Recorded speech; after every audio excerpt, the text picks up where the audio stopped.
Давай. Короче, стук нашел вот здесь. Снял моторчик, заслонки. Посмотрел, вот она стучит здесь. Открыл заслонку туда-сюда. Поворачивается вот этот шестерня. И вот эта крышка была почему-то вскрыта. Скрыта. То есть отходит. Пошебуршил здесь, стучит вот в этом месте.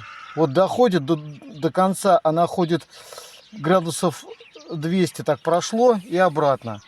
Короче, стучит здесь, бу-бу-бу-бу-бу-бу, проскакивает. Взял, чуть-чуть пошебуршил здесь, вытащил, вот ее вытащил, обратно вставил, поставил. Она как-то все положение нашел, нафиг поставил, до минуты там. Короче, поставил, обратно все воткнул. Ну, короче, все, теперь она ходит, стук прекратился. Пока прекратился, а там не знаю.